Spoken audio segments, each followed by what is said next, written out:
Yes boss. सुनो, क्या पियोगे, चाय या कॉफी? पागल हो गई हो क्या? बॉस को पता लग गया ना मेरी बीवी की मर्दों वाली आवाज है, पूरे ऑफिस में बेइज्जती हो जाएगी। इशारों में बात किया करो। तो ये शादी से पहले सोचना था ना, अब जो है स्वीकार करो। अरेंज मैरिज थी हमारी, शादी से पहले कभी बात नहीं हुई। चाय बना दो चुपचाप। बना रही हूँ। Sorry boss.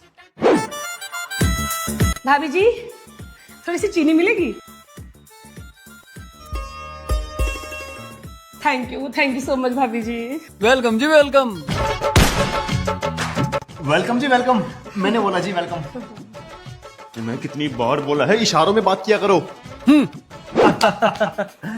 नमस्ते भाभी जी। भाभी जी नमस्ते। वो इनका आज मौन व्रत है। पिछली बार आया था तब भी मौन व्रत था इनका, आज भी मौन व्रत है। हाँ, वो ग्रह शांति के लिए ना मौन व्रत रखते हैं। जिन्हें मेरा दिल लुटिया। ओहो, मैं तारी हूँ भाई।